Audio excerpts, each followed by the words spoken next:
Hi guys. Sorry for the delay. We are 10 minutes late now.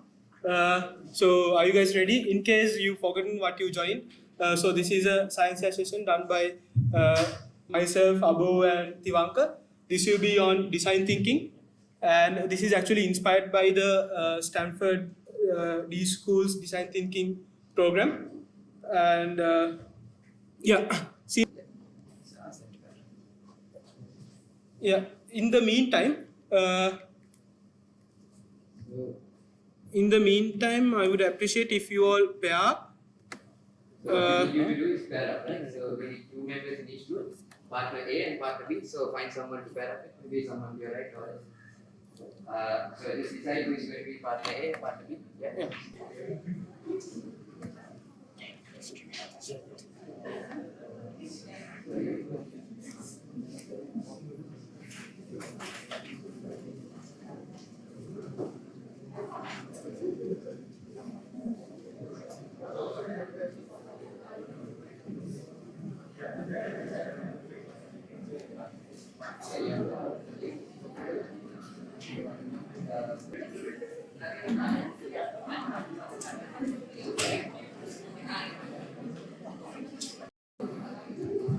Okay, so I hope you all have the stationaries now. So everyone's ready with the stationery, right? Okay. Okay.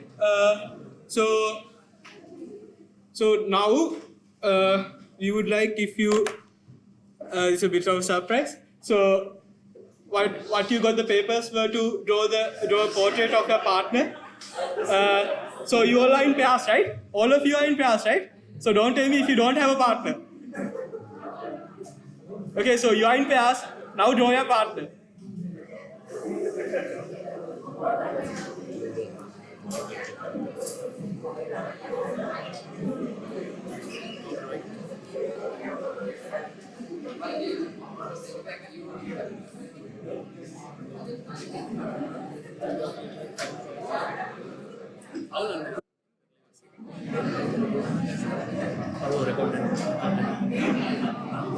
Have you got some extra pencils?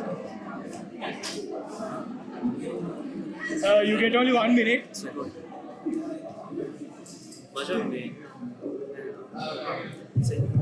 You get only 1 minute. 1 minute. Your 1 minute is passing away. Quickly draw your partner. Quickly, you get like 30 seconds more.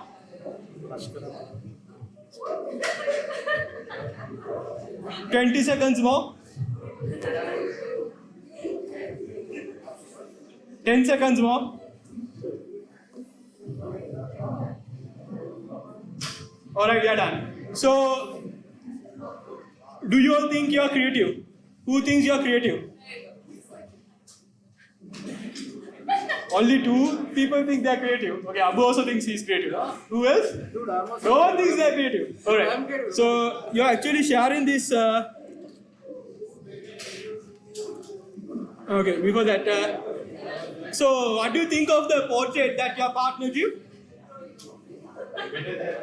Is it better than you look, or is it uglier? It's probably uglier. And what do you think about the one you drew?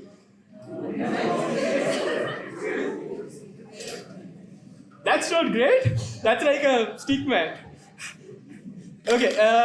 So you're actually sharing this. So you're actually sharing this feeling that you're not creative with 50% of the adults in the world, and let's see why 50% of adults think like this. So when from our childhood, at a point of our life, maybe when we were like 8 or 9 years old, someone, at least one person, has told us that we are not creative and we can't draw and we suck at handcraft, things like that. So then we have started to believe that we can't draw and we can't do this, and then we hesitate to engage in activities that involve artistic ability. So one thing that I want to emphasize before moving on with design thinking is that creative ability is not artistic ability. We'll get to this point. Creative ability is not artistic ability. So creative ability comes with creative confidence, And creative confidence is when you have ability to show unfinished work. If you have the ability to show unfinished work and get that feedback and improve your work, then you are creative confident. So if you have the ability to participate in something, even if you are not good at, even if you haven't done this like ever before, if you don't hesitate, you have the creative confidence. And if you don't mind addressing problems that do not have a clear answer, these problems are also called wicked problems.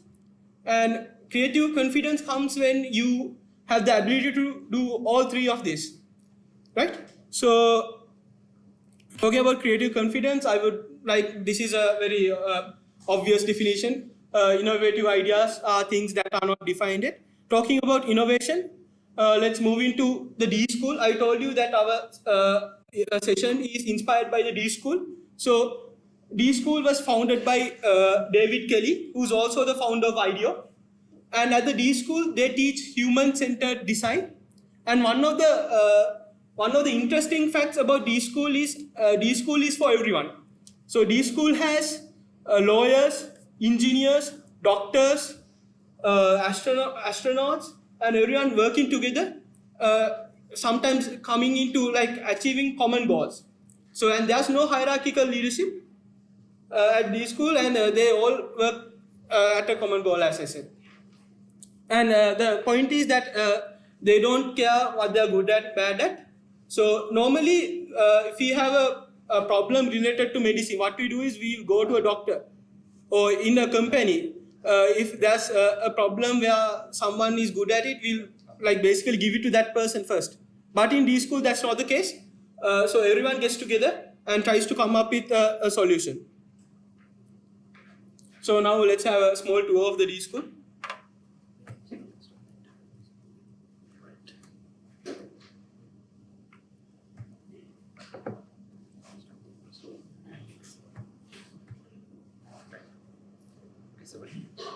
Full screen. Innovative thinkers of our time.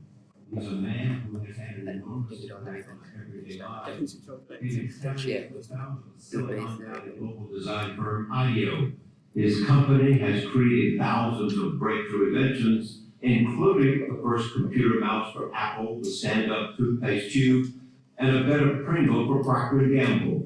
IDEO may be the most influential product design company in the world. Kelly was a longtime friend and colleague of Steve Jobs, and he is a pioneer in something known as design thinking, an innovative approach that incorporates human behavior into design. The big thing about design thinking is it allows people to build on the ideas of others. Instead of just having this one thread, you think about it, I come up with an idea, and then somebody from somewhere else says, oh, that makes me think we should do this. And then we can do that, and then you get to a place that you just can't get to in one mind. If you follow David Kelly around IDEO, you can see how he has infused that thinking into the legendary Palo Alto firm he founded more than 20 years ago. Breakthrough ideas happen every day here. The key to unlocking creativity at IDEO may be their unorthodox approach to problem solving. They throw a bunch of people with different backgrounds together in a room, so you're in the business end. My background's in software engineering, journalism, Aerospace engineer, doctors, opera singers, and anthropologists, for example, and get them to brainstorm. You gotta have a certain culture. You gotta have collaboration, you gotta have diversity, you gotta have an anthropologist, and a business person, and an engineer, and a computer scientist, all those aspects. That's the hard part, is the cultural thing of having a diverse group of people and having them be good at building on each other's ideas. They encourage wild ideas and visualized solutions by making actual prototypes. But the main tenet is empathy for the consumer. Figuring out what people really want by watching. Human is software. All you do is make it easy to accept your premise. Software and so the reason being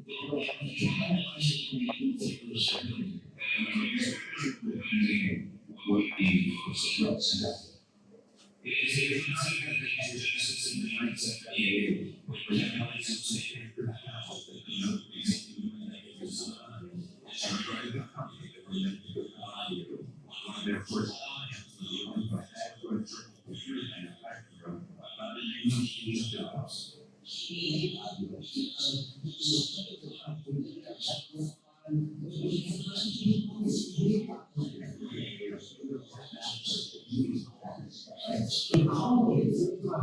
Just like no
He wasn't, he was just trying to get things done, right? And you just had to learn how to pass that.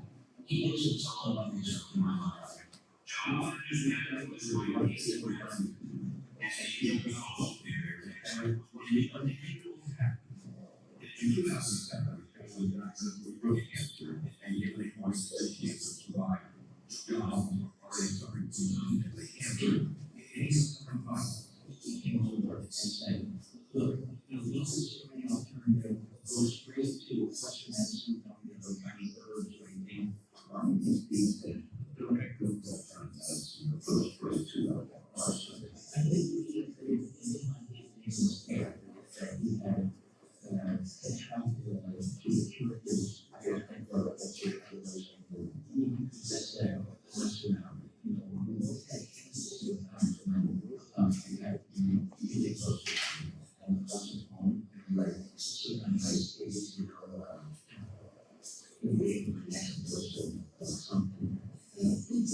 Spend more time doing the things that he cares about most, including tinkering in his workshop with his 15-year-old daughter. So, tell me this, what happened to you? Everything. Because I'm not coming to do projects together. Our project is recommended presently, which is to make a 3D printer. It's called Tinkerbell. And it's a little machine that makes 3D objects. Like a printer puts ink on the page, this makes something three-dimensional. His model of living things uses much of his DNA as an appreciation for the calm, which he feels the most important in our lives. So I don't know, what does it mean? Well, it's about the same vintage as me, and it just makes everybody smile.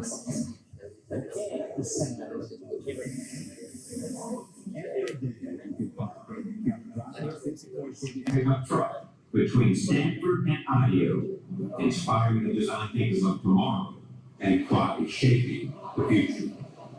My theory is that sometimes life squeezes out the best of us. I've never heard that, but that really resonates with me. So if I could write the first line of your epitaph, it might be David Kelly, help people find the confidence in their creativity. That'd be lovely.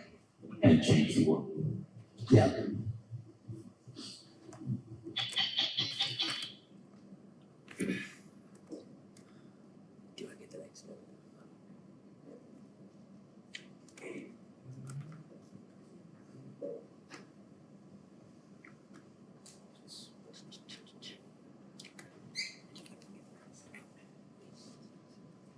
So if you're listening to the last part of the video, it said help people find the confidence in their creativity. So that's what D-School is about. And D-School is about, D-School says that everyone is creative.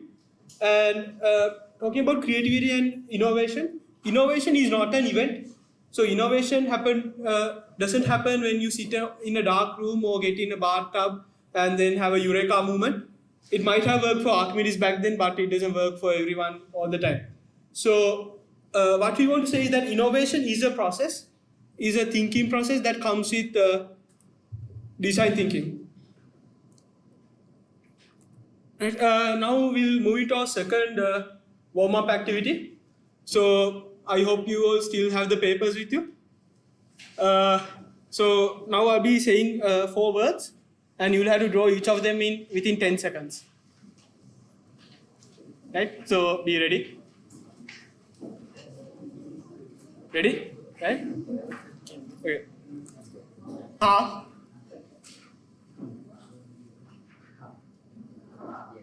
Okay. That was fast. Flower. Okay. House.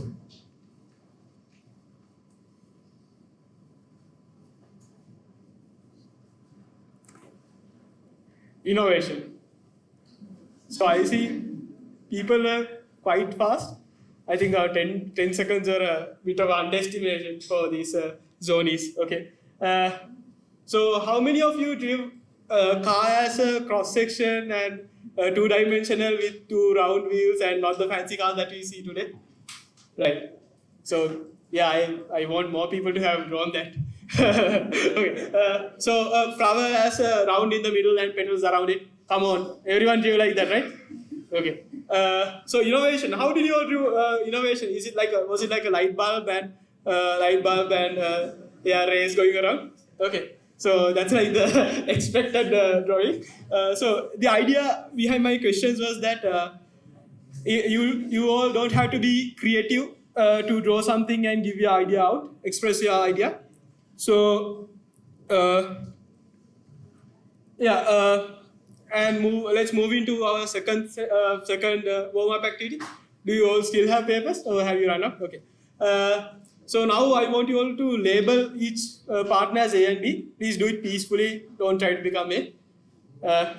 So can I see who's A? Yeah, just to know that someone is A. Okay. Okay. So now I want you all to design or sketch the ideal wallet that you have in mind. The ideal wallet. A wallet, yes. Yeah. So the ideal wallet. Just sketch it out one way. You all get 4 minutes. Sketch it out, whatever you think. Maybe sometimes you have crazy ideas like you paint or God knows what. Both. Everyone, sir. Go individually. Everyone. You don't need to share your ideas, just by yourself, whatever you think is the ideal one. So we'll make that about 3 minutes. Yeah. Since they are fast, let's expect that in 2 minutes. So let's get them a bit of music also.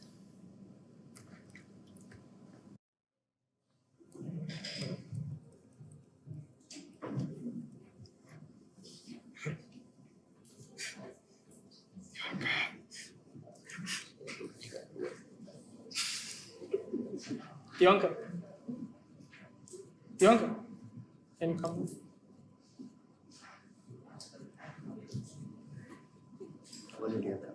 You were getting 2 minutes, not 4 minutes, because you all are fast. So you all have like 1 minute more. Okay, for concentration, you have a bit of a music now.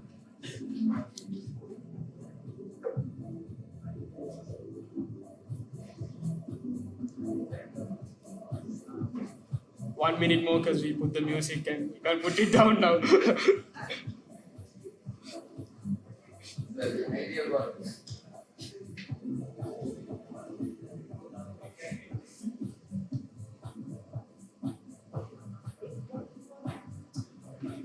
You better know why your wallet is ideal, because I might randomly ask someone why it's ideal.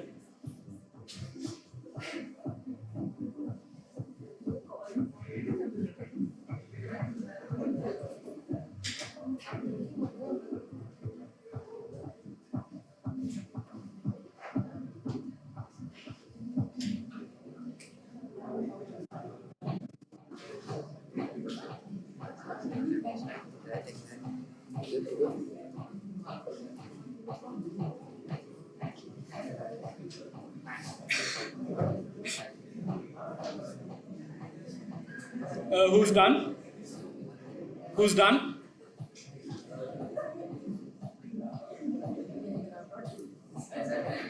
Huh? Done? Everyone's done? Good. We have fast people here.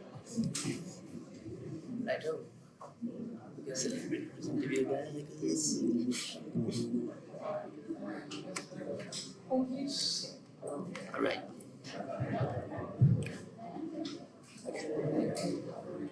Okay, so now it's my questioning time. So,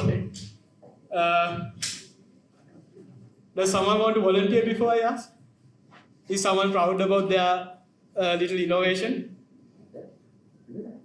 No one is? Yes, you can. Yes. So it will be something. So we don't need to take wallet and the phone with two hands. It will be one. Like the wallet will be situated here. So the fingerprint scan will open up the wallet. And it. Yeah. Yes, shall we give Someone it a round more? of applause? Someone is volunteering there? Yeah. Yeah, you, yeah. Let's go, let's go. Please be loud. That's alright, it's alright.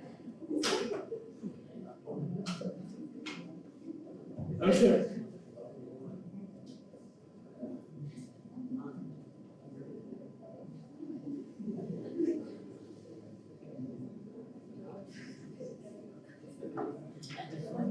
So you want to show off your ownership for you go? To talk about your work. What did you influence? Our wallet is basically a small one. As of small instance, usually like US wallets are very large one. Ours is actually smaller than that. And there's like a small transparency in front, so you can picture you want to show your card. Okay, you have to punch a card every day. So if you're putting it out of your wallet, you can just put it in the front. Alright, So, great idea. yeah, great idea.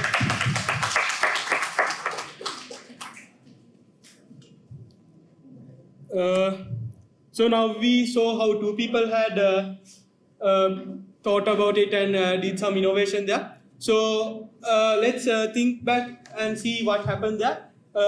So I gave you all a problem. I asked you all to design ideal wallet, and you all came up with a solution. Did you like ask anyone? No, nothing. You just came up with a solution and you delivered it. Right? So this is the standard problem solving approach. And fortunately, this is not the design thinking based problem solving approach. So we'll move on to the design thinking approach, and Abu will elaborate on it. Alright, so thanks for that explanation, Sachin. So as you all saw, we went through the standard problem solving approach, right? He gave you a problem, designed the ideal wallet. You came up with some solution that's ideal to you, and you delivered. So when it comes to the design thinking approach, there's 5 stages to it. So this is a process, and first we have a stage called empathizing, then we have defining, ideating, prototyping, and testing. So today we are going to go through all of these stages and see what's really happening inside them. So let's start off with empathizing. So empathizing or empathy is the ability to feel what another person is feeling. You can mirror their expressions, hopes, and opinions. This is the whole point where even David Kelly was talking all about empathizing with the people, with the students. So here's a few things to remember. Now, as a designer, when you are about to empathize with someone, these are some rules to remember. So number one, you do it without judgment, with a beginner's eyes, with curiosity, optimistically, and respectfully. So let's say you are designing something like a reverse camera, right? So a reverse camera to reverse your vehicle. Usually we do it with the side mirrors and whatever other mirrors we have. So now when you're talking to someone who is going to use this reverse camera, so usually people who find it difficult opt for the reverse camera. Now you're going to talk to this person and they're going to say, hey man, don't tell anyone, but I really can't reverse my car without that camera. Because I got through my license exam, I don't know how, but I can't do it when I'm on my own. So now that kind of information is a little sensitive to them, right? Imagine you go around telling all the people, hey man, this guy can't reverse his car, God knows how he got his license. So be respectful and think of that person as if you were in that person's shoes, right? So from a beginner's eyes, so imagine you are the person who can't reverse that car. What would you feel like? How would you want that product to be? So like I said, these are some rules to remember. So let's try empathizing, right? So I want all of you to get your wallets out. Now don't worry, we don't have any thieves here, no one is going to steal it. So let's get your wallets out. And I hope you still remember who partner A is and who partner B is. Yeah? Everyone got partner A and B still? So partner A, you are going to empathize with partner B. So you're going to ask partner B about their wallet. You're going to ask them, so partner B, you can explain to them, what you do with your wallet, where it is from, what you carry in it, or any other questions that partner A has. So let's start discussing. Everyone, I don't see wallets out yet. Let's get your wallets out. Right, so I'm going to give you like 2 minutes. So quick conversation, get your wallets out. Again, remember the rules, don't judge them.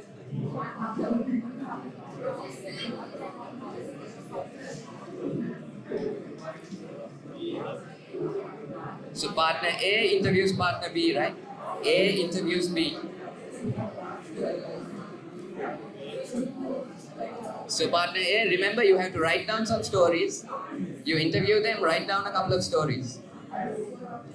Write down whatever they are telling you. Just bullet points. Yeah,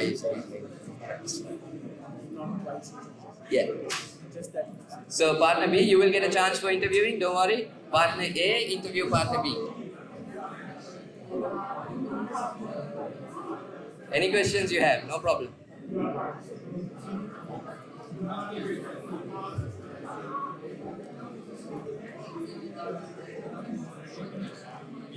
So have you got a few stories? 1 or 2 stories?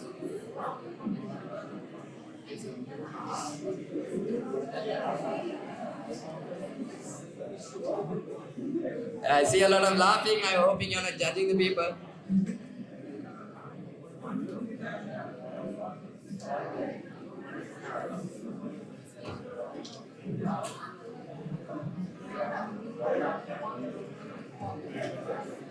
Okay, I'm hoping you have enough stories. So partner A, I'm hoping you have enough stories about partner B. 2 more minutes for partner B to interview partner A. So other way around, right? 2 more minutes, partner B interviews partner A.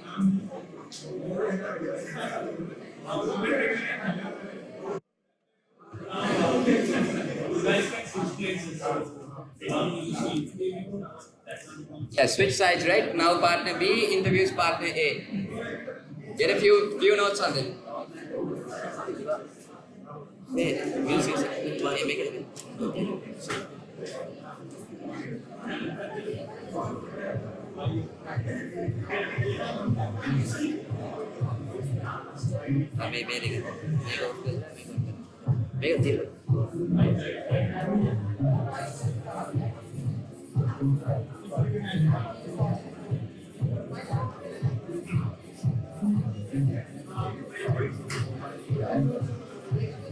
So again, to remind you, partner B is going to interview partner A, get some notes about their wallet, just find some basic information.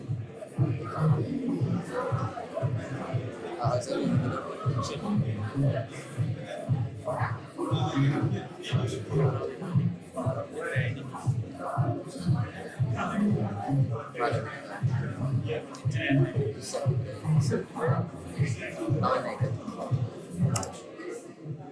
I'm hoping you have enough stories. Shall we? So both of you have stories about each other? All good? I'm hoping both of you have stories about each other, yeah? Regarding the wallet, yes. Yes, about the wallet, not about anything else. Right. So now, I want you to do this same exercise again, right? This time I'll give you a little less time, but there is a little twist to it. Now, this time when you're going to ask your partner about their wallet, I want you to really get down to the emotions behind their wallet. So keep asking why. Get to know the reason behind each aspect. So an example, right? They tell you, I have a coin pocket in my wallet. I chose a wallet with a coin pocket. And then you ask them, okay, why did you choose one with a coin pocket? They say, okay, because I need to keep my change money. And then you ask them, okay, why do you need to keep change money? And they say, because I like to take the bus in the evening. Now the thing about asking why is, if you ask why too many times, either one of you will be in tears. So it's going to go something like this, right? So you're going to ask them, okay, why do you take the bus? And they say, okay, because I'm broke.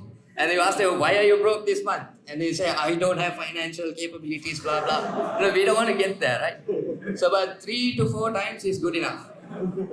So, right, let's start, right? So partner A asks partner B about the wallet, get down to the why. So everything they told you, ask why. About 3 to 4 times. So again, both of you will get time. So partner A asks partner B, you have 2 minutes for that.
Alright, so partner A, your time's up, right? Now switch around. Partner B, switch around, right? So partner B is now going to get down to the why of partner A. So partner B, it's your time to interview partner A now. So you're going to ask them why about each and everything in their wallet. Ask about 3 to 4 times, whatever they gave you previously.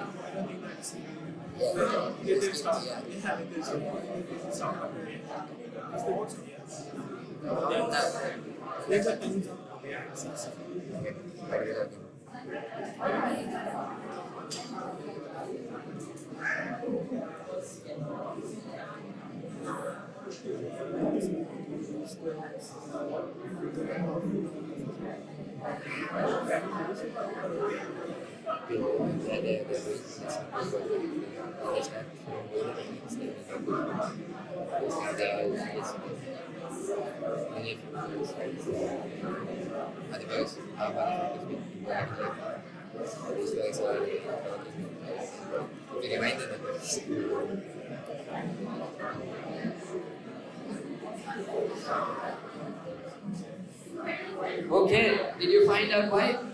Partner B, you found out why, everyone? Yeah? All good? Alright, so let's stop now. Time's up. Time's up, your time's up. So I'm hoping both sides know a little bit about each other and you know exactly why. Right. So what we just did was called empathizing, right? We really got to know why they have each of these things in their wallet. Now we are going to move on to the next stage, which is called defining.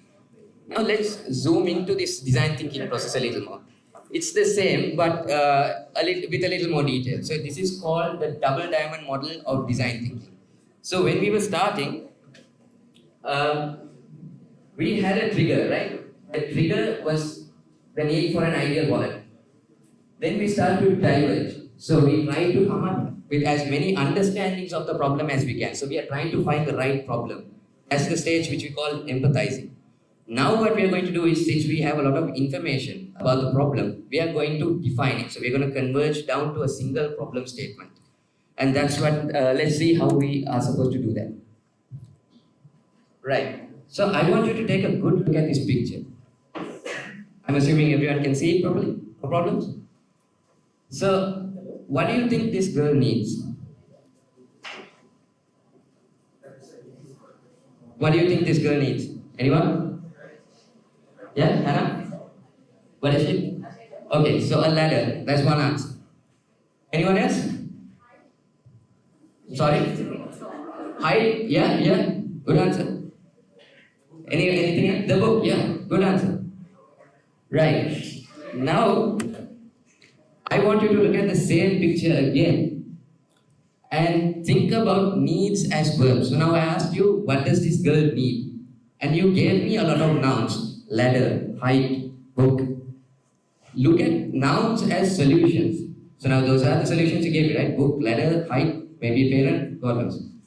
So look at them in terms of verbs. Can anyone just attempt this?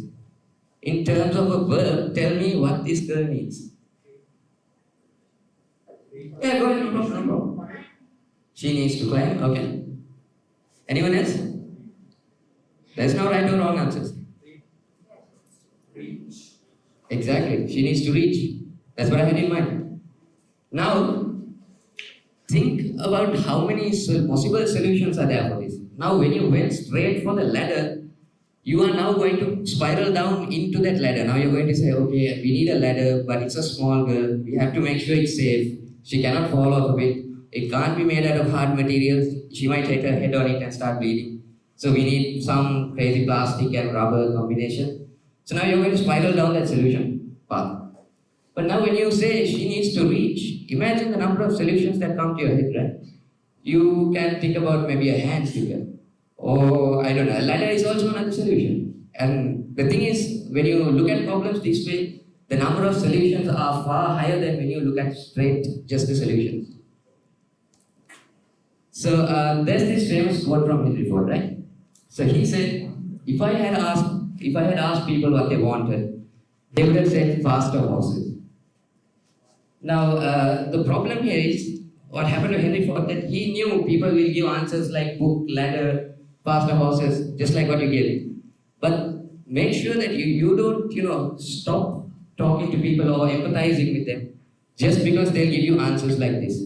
It's your duty to dig in and ask why. Okay, why do you need a faster horse? Then people would have said, I need to travel faster. And so why do you need to travel faster? Because I need to reach somewhere faster. And now think about the number of solutions. He could have come up with a rocket or a boat that can go on land, God knows. Or maybe a horse with turbo boost. Something like that. Yeah, getting to a place faster.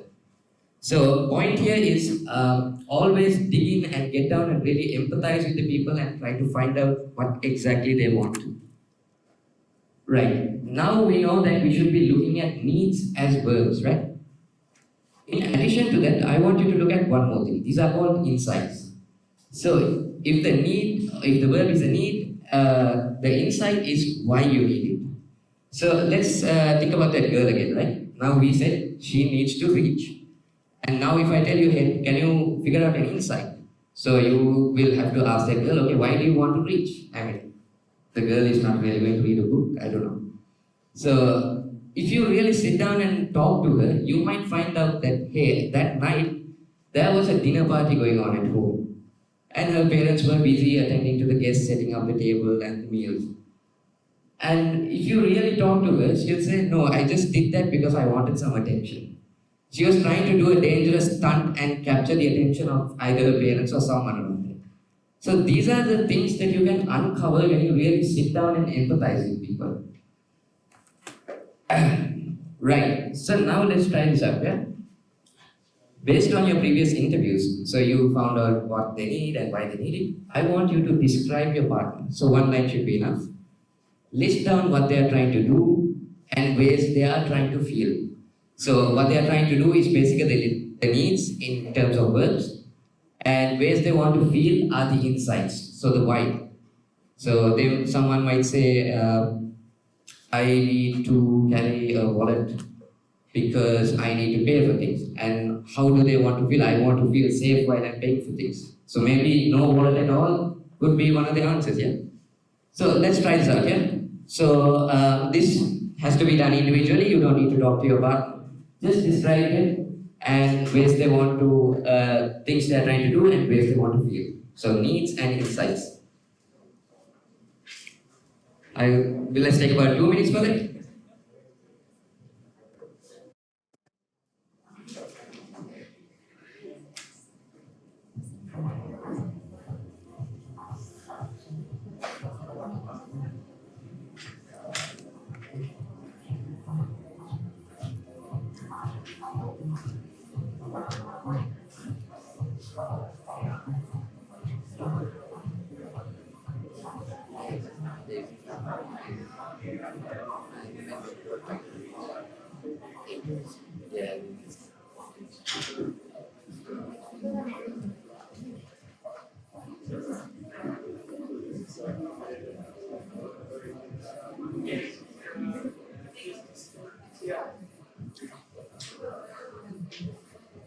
Yeah.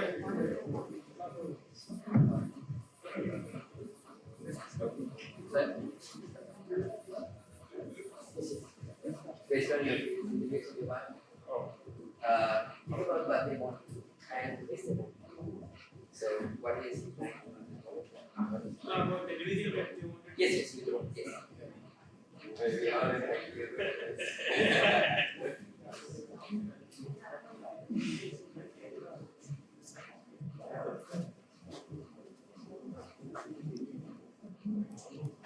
So everyone clear with what you have to do?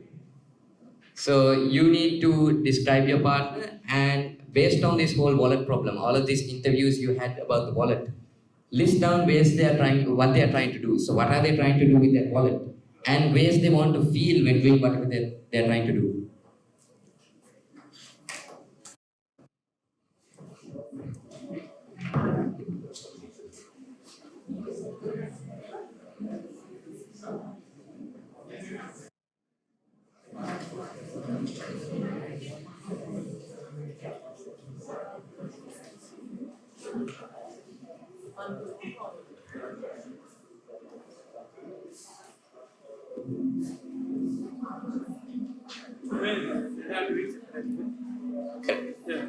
So this is an individual activity once again. You don't really need to. Points to be noted down. Yes. That also. Okay. So you can write down a few bullet points. Yeah. You don't need to write a massive paragraph or anything. Just Write the points separate. easy bullet points. That's enough for you to remember. Only you are going to read this, and you need to remember whatever you write. So at the end, everyone will have 3 points. Yeah. At least 3. At least. At least. Yeah.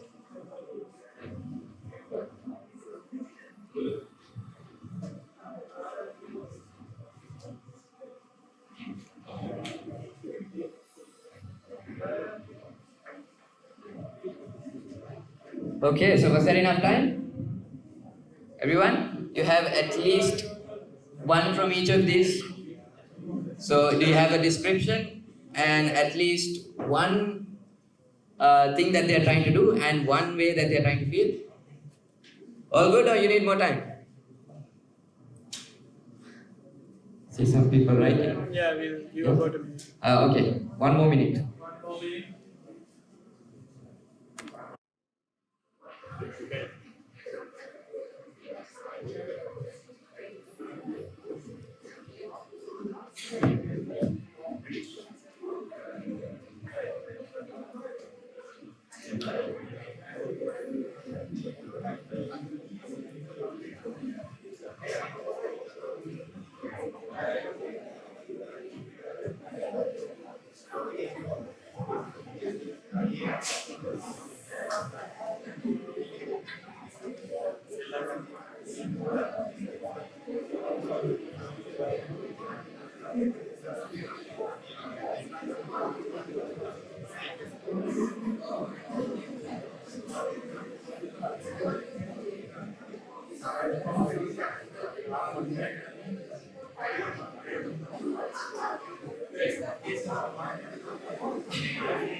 All right.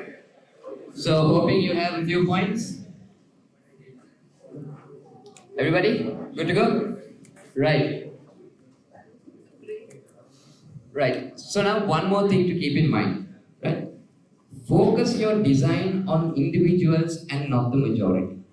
So usually when we are coming up with something, when we have some idea or some startup idea, what we try to do is hit right in the middle, right? We want it to appeal to very old people, infants, teenagers, girls, boys, old women, old men, old-fashioned, modern.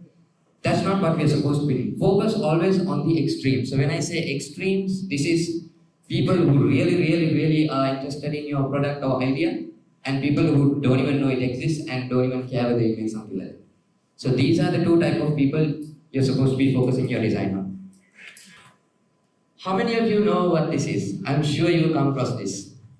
This utensil, anyone seen it in the kitchen? Well, it's a very old version of the same thing. So this is a peeler, right?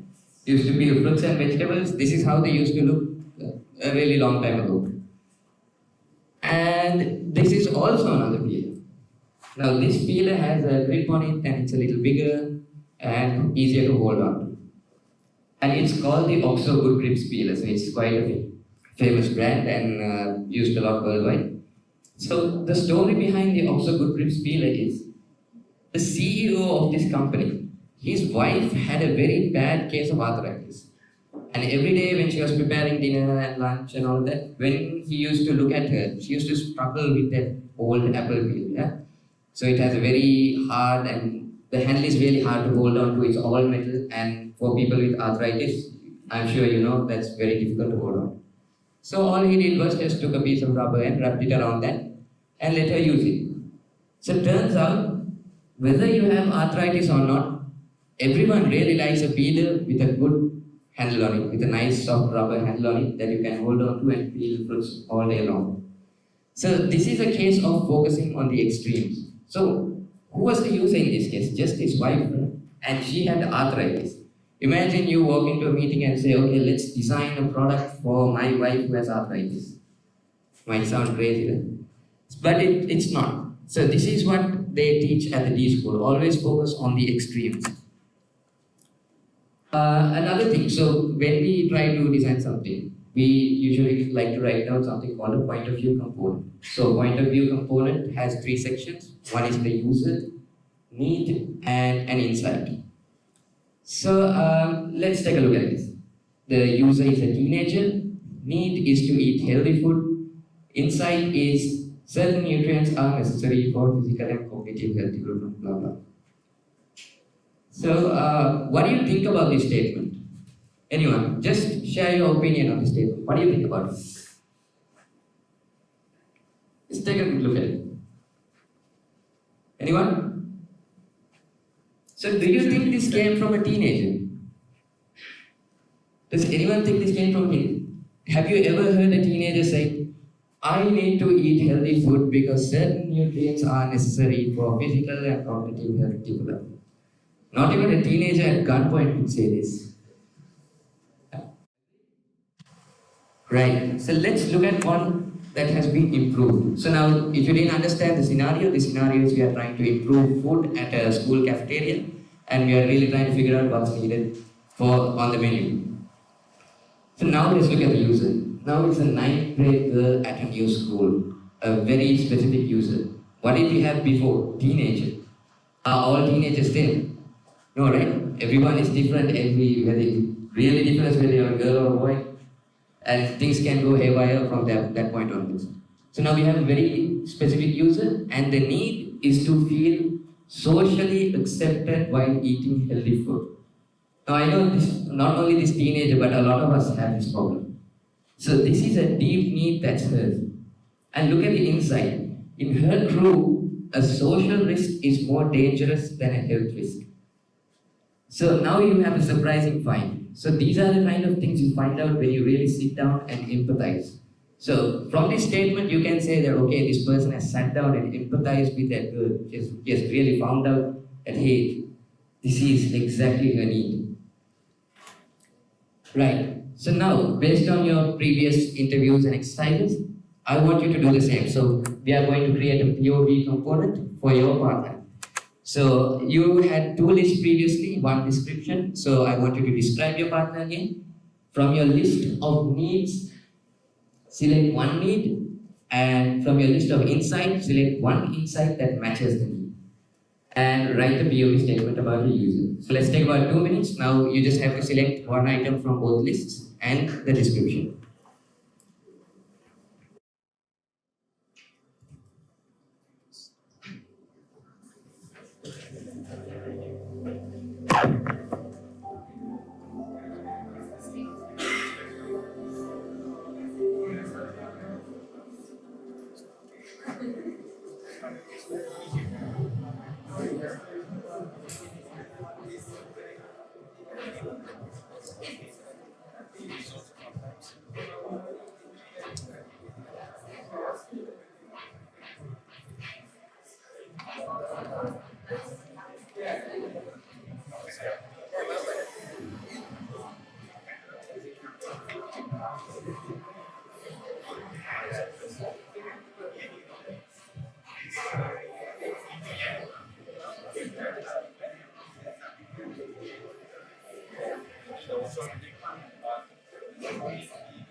So again, this is what the POV statement looks like. User, need, insight. So I want you to have the same for your partner.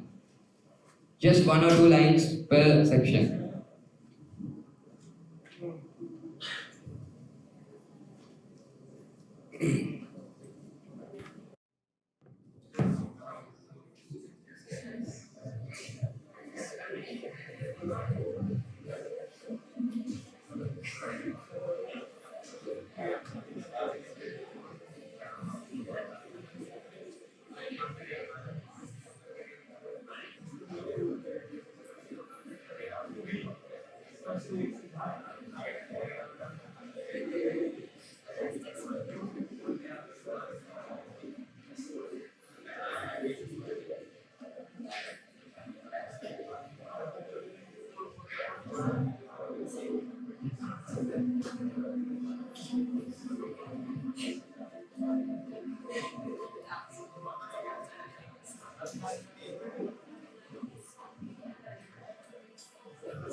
Alright, so does everyone have a POV statement?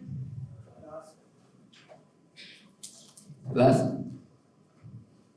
All good, all good? POV statements ready? Okay.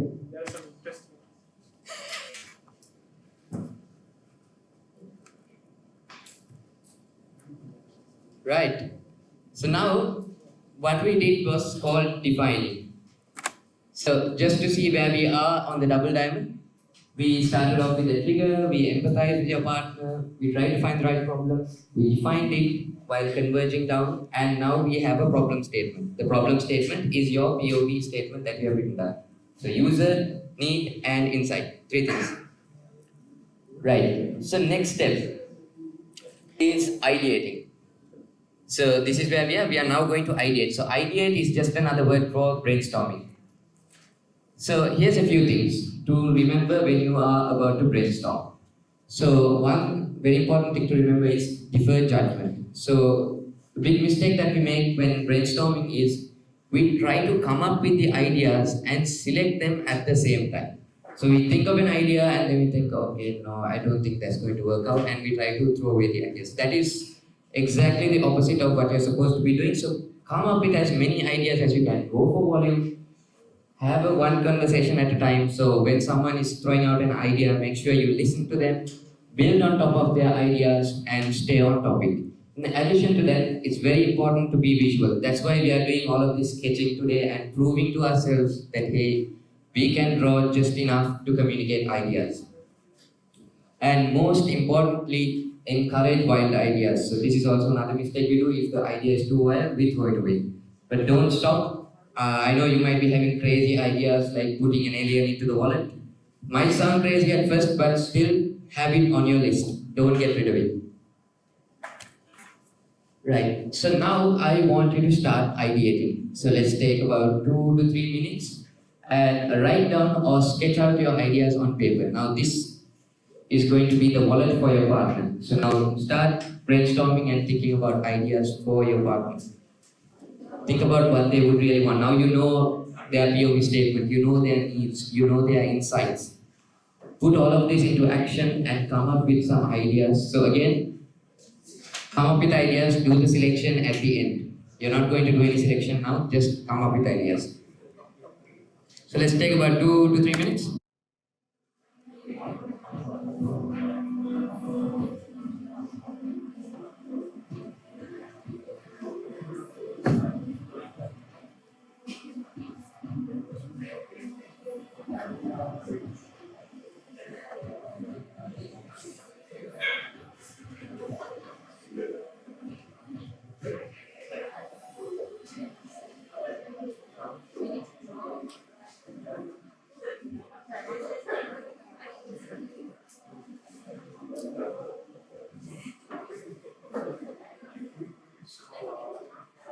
Anyone need more paper? Just case of time.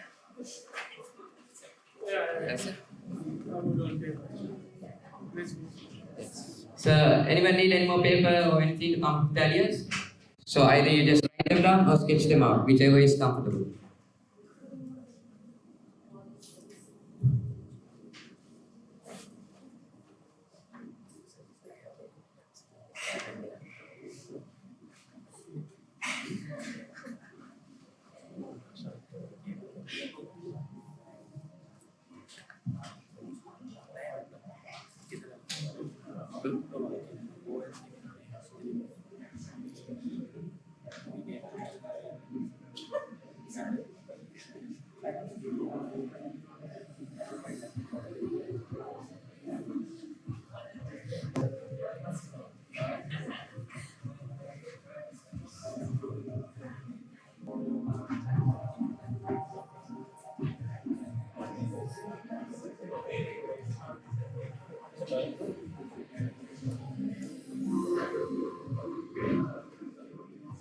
So you have about 1 more minute.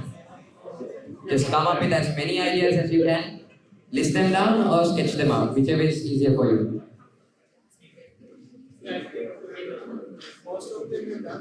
Okay, everyone has ideas? If so, we can move on.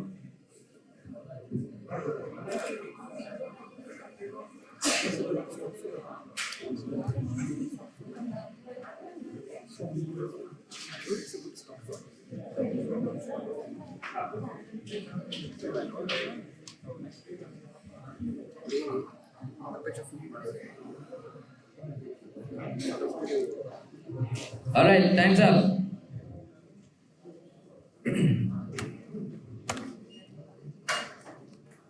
Now I want you to share the ideas. Communicate these ideas with your partner. Let's take about half a minute or 45 seconds, yeah? Talk about the ideas you came up with your partner. So share your ideas with your partner. See what they have to say about it.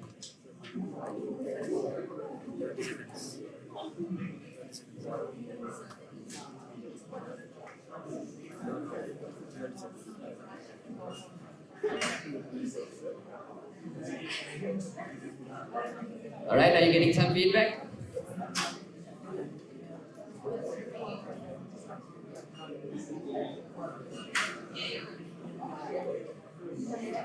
Right, so we are really short on time, so unfortunately I have to move on. Right, so guys, I hope you got some feedback. I hope you communicated these ideas. Now, I want you to choose the best idea from your list. So you came up with a few ideas, ask your partner about the ideas. you got their thoughts about the ideas. Now choose the best one, add your partner's thoughts to it, and think about what the final wallet would look like. Now you ask them, you got suggestions, you got feedback, add them to the idea, just think about what the final one would look like.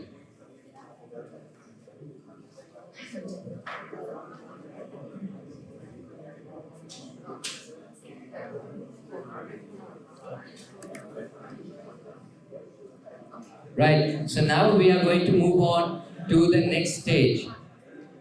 So everyone, don't worry, you'll get a little more time. So we are going to move on to the next stage in design thinking. This is called the prototyping stage. So this is the fun part. And before we get into it, let's just see where we are on the design thinking process. So we had the problem statement, we came up with ideas, and now you have chosen the best idea, and now we are in the middle where we are trying to find the right solution. So now we are going to prototype our ideas. But before we get to it, here's a few rules to remember. When you are prototyping, always fail early and as often as possible. Because the cost of an error really goes up as the project timeline progresses. So towards the very beginning of the project, you can make as many and as huge as mistakes as possible right in the beginning, because the cost is really low. As you can see, this chart where it shows the y-axis is the cost. It's going to be really easy. So I want you to fail very quickly and ask your partner what you have gone wrong with. So now you have 5 minutes to prototype your idea. You have this pencil board and all of these markers, pens, pencils. Come up with that idea and make that wallet. So now get your partner's feedback and make that wallet. While you are making it, try to fail early and throw away the prototype and start again. So you have, let's take about 3 minutes since we don't have too much time today. So let's go. Anyone need any stationery? Just raise your hand.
Yeah, so now they have about 3 minutes more. So, 3 minutes more, guys. 3 more minutes.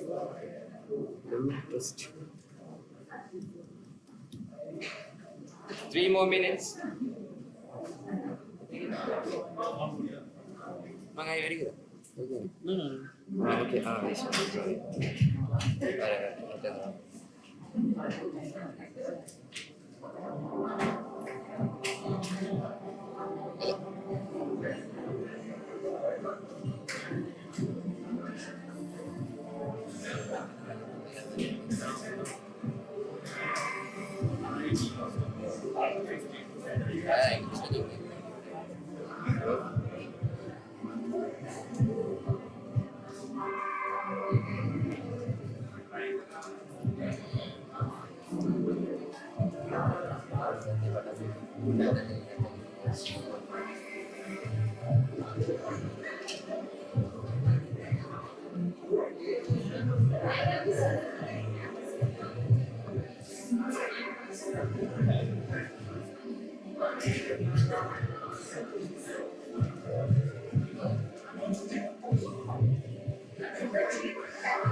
Okay, so you have about a minute remaining. Time to really realize that idea. Bring it to life. If you can't, do all the folding and all of them, at least just sketch out what it would look like. Sketch out the poles and the sensors and whatever crazy things you can think about.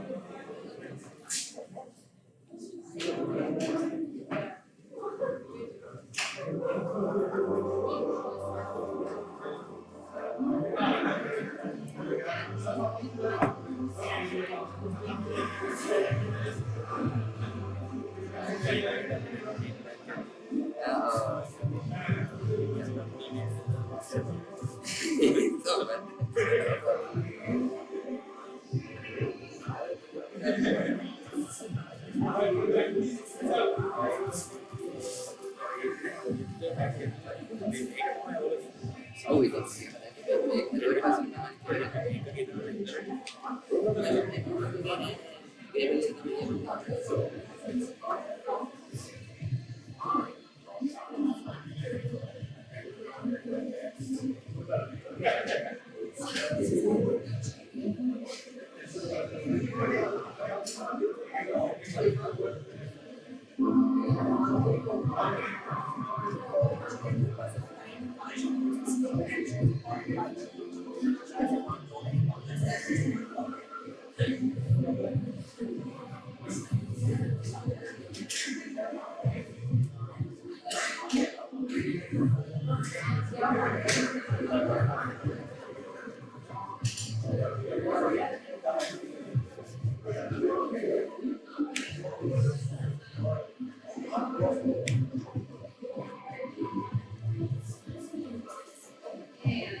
someone decided to plan it.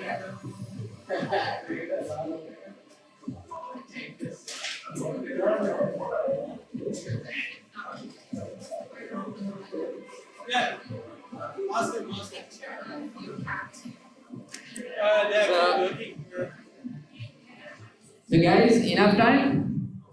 Are your prototypes ready? Enough? Hands up. Do you need more time? Anyone needs more time? Hands up. You all need more time? More time, okay. I see a couple in the corner. Are you done? So right, 30 seconds more, right? 30 seconds.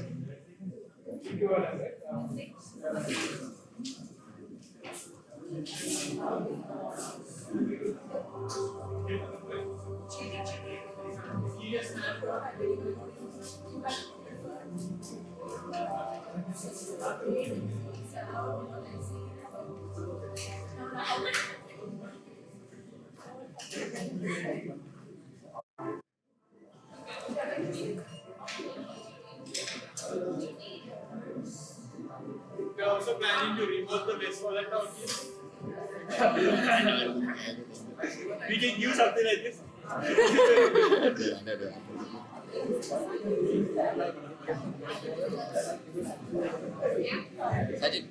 Sachin. Alright guys, I think that's enough time. Everyone's done, right? Everyone's done? Yeah. All good? Yeah. Yep. I see Sachin having a nice wallet. Beautiful. So that's exactly what we need. So now it's time for the last stage, which is called testing. So now we are going to try and test out our ideas. So share what you made your for your partner with them. So share your idea, share your prototype with them. Explain to them what you made for them. See what they have to say about it. And if you think your partner did a great job, hands up please. If you think your partner got a really good wallet for you, hands up. Yeah? Wow, okay. We can take more than one volunteer to do. Let's see, right? So if your partner did a good job, hands up. If your partner. Okay, now I want you to set your partner up here, right? We need to see what they did for you. Let's share it, right?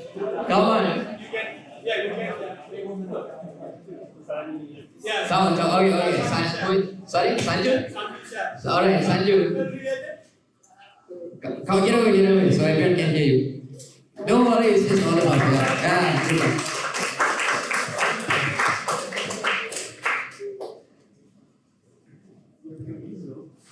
Alright, so what did you do for your partner? How did you improve the wallet for it? Yeah. So then she wanted a wallet where she can, have a transparent cover to keep her own ID card. And then she wanted to keep her phone as well, and I made it an Apple phone. And she wanted it lean and not too much pudgy. So I made it very lean, and it should be in a shape where it should be able to keep in her pocket. And Right. Yeah. So did you get into why she needed this zone card to be in front, or why she needs that Apple phone? Yeah, because she finds it really hard to, every day come to office and then she has to open up her bag and pick up the card. So it's more easier for her. She's already available and I'm accommodated with it. So it's easier for her to carry her phone around rather than having to take it separately. Alright. So you must be really happy with that wallet, are you? Are you happy with this wallet? Of course, alright. So great job. Alright, thank you very much. So anyone else would like to share their wallet? Yeah, I heard some crazy ideas. Let's see them.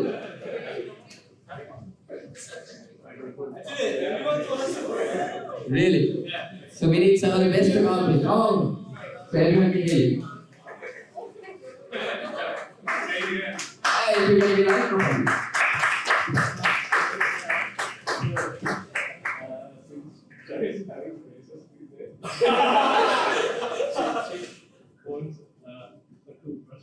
Alright, so a toothbrush in the wallet. Okay.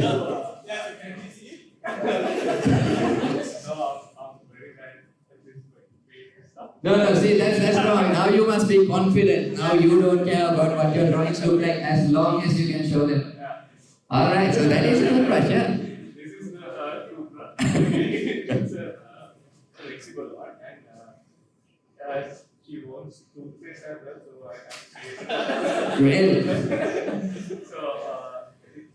it's two bars. You can just take out the brush and toothpaste will be here. Right. So did you really get into why she needed this toothbrush and toothpaste? Is it because she's always late to office, or is it because of just because of the braces? Right. So only because of the braces. That's good. So it's flexible. You can Lovely, lovely. put it inside the phone. Right. So anything other than the toothbrush in the wallet, or is it a standard wallet with a toothbrush? Other, it's quite innovative already, right? Yeah. Yeah, I mean it is, of course. And it can change point into notes and Oh wow, it's a bank. Wow. Right, it's a great idea.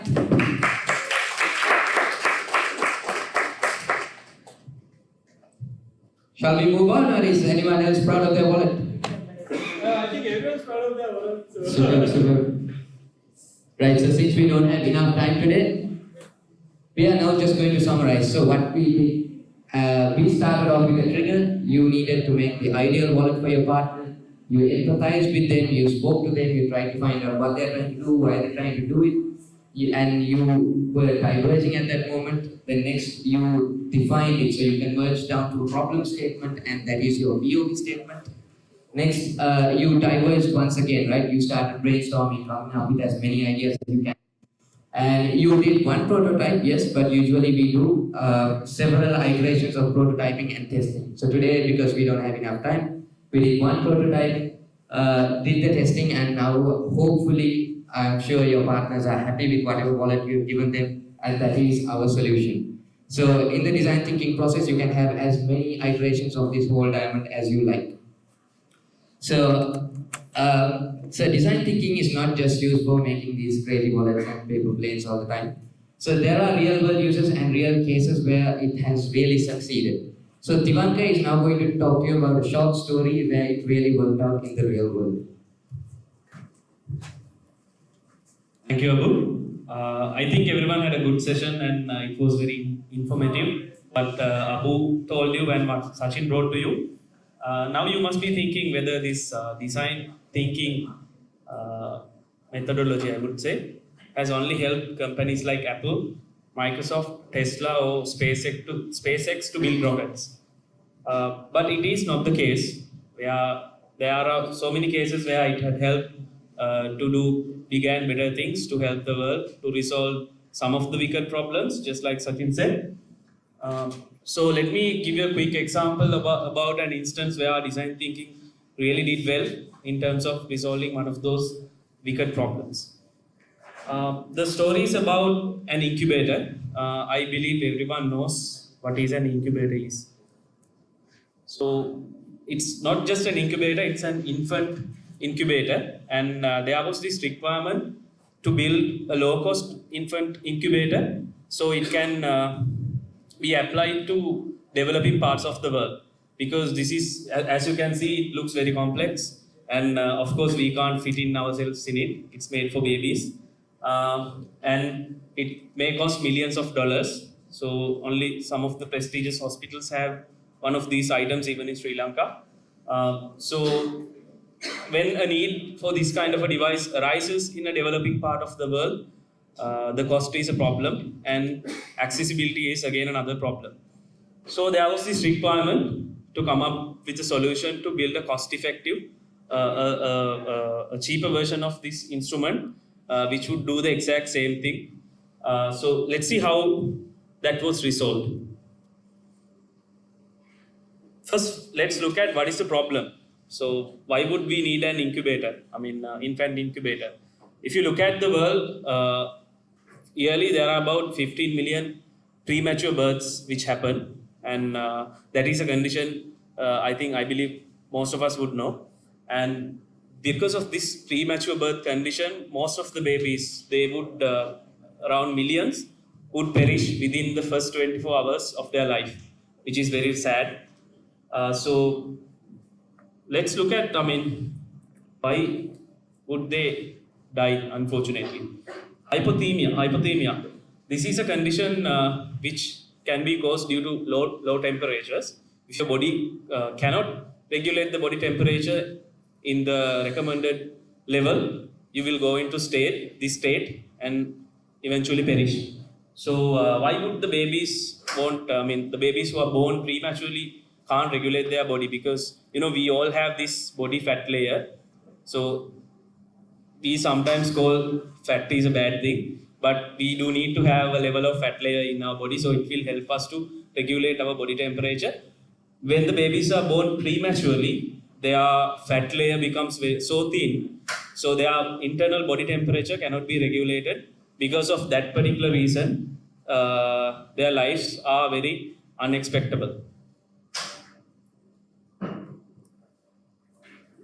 Now you have an idea what causes the need for an incubator, and let's all agree, like, of course, when there is a problem like this, the obvious solution that we can give is to come up with a cheaper version. So maybe we can use very cheap material to build the incubator, use cheap labor, maybe get that outsourced to Sri Lanka.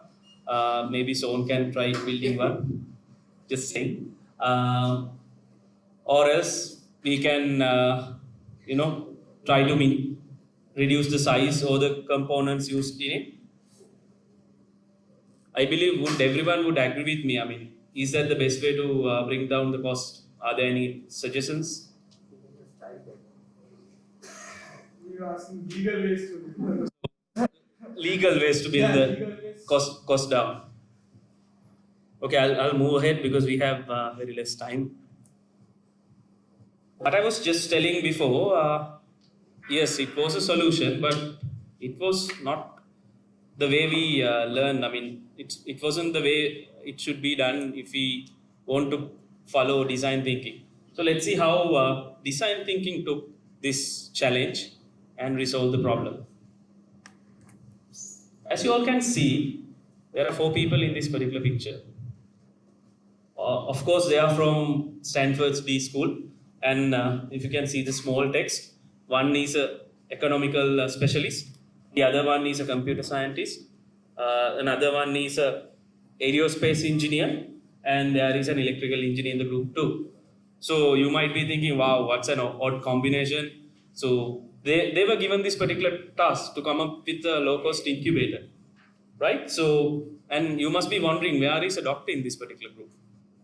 So if you are following correct design thinking approach, you necessarily doesn't have to have the particular skill set specialized in that particular domain.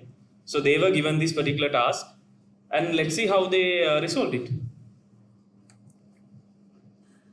So I believe everyone can remember the first stage of design thinking. It's on the screen, so I'm not going to ask what it is. Empathize. So how would you empathize? One of the team members of that group which I showed you a little while ago, he decided to go into the scene. He traveled to Nepal, where the problem was occurring. Nepal is one of the developing countries in the world, and reported so many premature baby deaths in that particular country and in some regions. So he decided to go there and get down to the ground, ask questions, start observing from the people in that particular region, and he made a quite interesting discovery.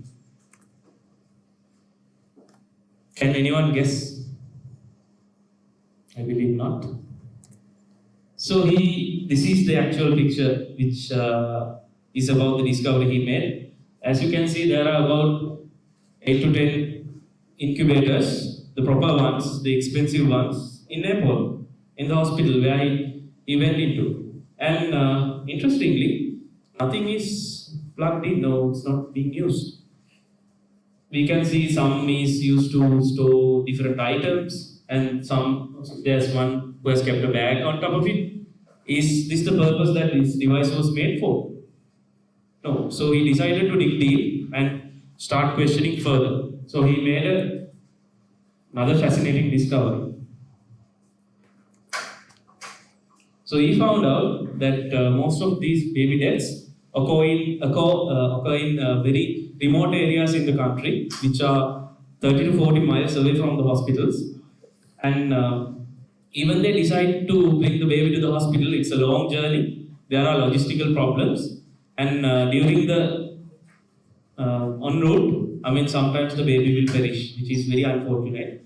And of course, there are methods where this can be controlled for a particular level.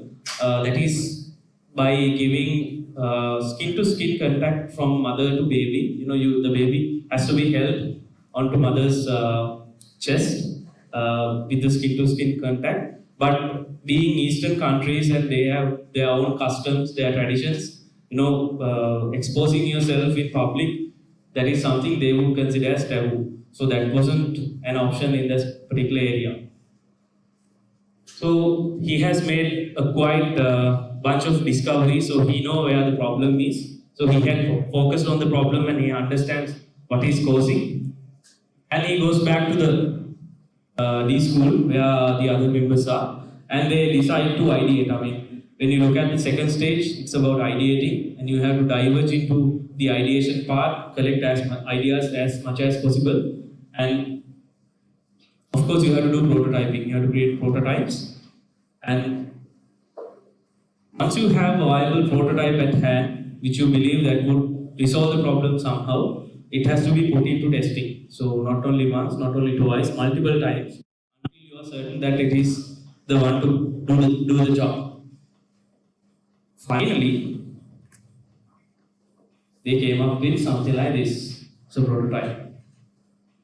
So you must be thinking, okay, this is made out of a sack of rice, very cost effective. And yes, it do look like a rack of rice. But the best part is, I mean, just to give a small context on how this works, this is the compartment where the baby goes in. Someone has to put the baby inside, and it will have a thermometer attached to it. And especially how to give the warmth the baby needs. They have paraffin wax compartment, which has to be heated to to a particular temperature around 37 Celsius. And that compartment has to be installed into this particular device.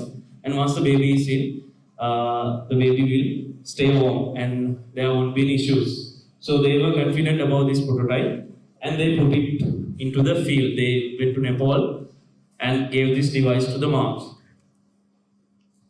So that's the problem solved. I mean, even same thing we do, right? We come up with a very good prototype and see if we feel like that it is doing the job, we hit production. But there was a problem. It wasn't the right time for production. Something went wrong. Still, there were no decline on the baby deaths. Same thing was happening. And they figured what was happening and they realized that even though the moms were strictly asked to heat the wax compartment to 37 Celsius, they were only stopping, they were stopping heating it when it reaches around 20 to 25 range. And this is very critical because it was recommended to heat it up to that particular temperature. Can any one of you tell what could be the reason for them to stop halfway? Yes? It had a temperature gauge. Okay, any other? Yes, any other? That's a good answer, yes. Yes? They thought it was dangerous. Okay, interesting. Any more ideas? Okay, so the discovery, the reason is quite interesting, applies to us as well. Somewhat similar to, yes, both were correct. Majorly to what you told. So, Eastern countries, we tend to believe that Western medicine is too strong. Sometimes because of that, we tend to take if our doctor prescribes 2 Panadols, sometimes we get by getting okay, 1 Panadol is enough because 2 is too much. Similarly, the mothers in Nepal have the same belief. They believe Western medicine is too strong. Anyone who recommends from Western country, they would do the 50% of that. So they stopped halfway. And now they had to come up with they had to do another iteration to the prototype to resolve this because it wasn't doing the intended job. Another question, can anyone tell how did they resolve it? I mean, So if you had to resolve it, what? Yes, what would you do?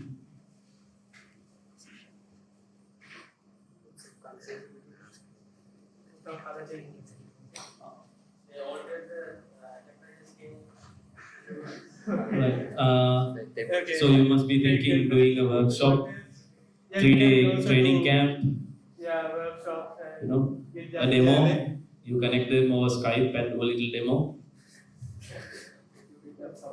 Right? So, with the time constraints, I'll move forward. He was correct. Was correct. I actually could. Right. So they just took off the thermometer which had the numerical display. So they simply installed the visual control, right and not right. So when the device is being heated up, the paraffin wax compartment, it said not okay. And once it had reached the ideal temperature, it said okay, thumbs up, or the right mark. Because we all know that green is okay, red is not okay. And it resolved the problem.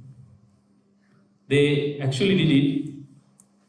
And this is the final product. We call it Embrace Infant Child Incubator. Very low cost. So many times low coster than the normal one. I have no idea for the price though. So you can Google it up, Embrace. The best thing about it is this is available online. I mean, anyone can purchase this one, whether it be a developing country or a developed country. The best part is if, for an example, if someone from a developed country purchases one of these units, a similar one would be donated free of charge for a country which is in developing state. So that is the small story which I wanted to tell you. I believe you have something to take home, and let's summarize. So Abu will do. So right, let's look at this story and the double diamond model again, right? So in our story, we had our trigger. So someone came and asked us for a low-cost incubator. And then Linus and his team, they decided to go to Nepal and really empathize with the mothers. That's when they figured out that, hey, they don't want an incubator in a hospital, they want one that they can take home.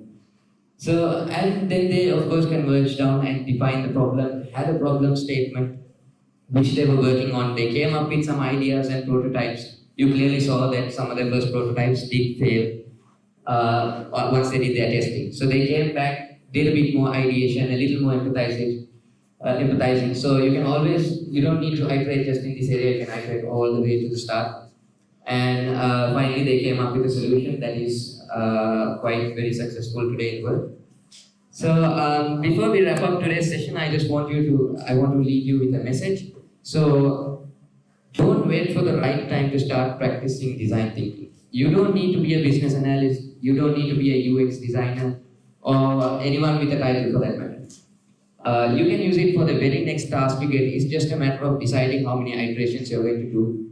And I'm guessing we have a lot of interns in here. So your final year project is a great way to start using design thinking. You can go through several iterations and really see it in action. So I hope you guys enjoyed the session today. And just one more thing, before we leave the room, let's keep it the way it was when we came here. So give us a hand to maybe do a bit of cleaning up. So thank you very much, ladies and gentlemen, and sorry for the extra time we took today.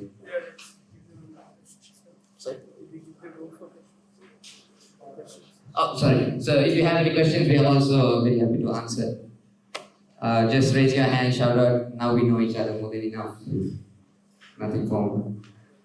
So it's not about the wallet, about design thinking. Yeah, about design thinking. If you were confused at any stage or whatever it is. Anyone, I know it's late, but if you have a question.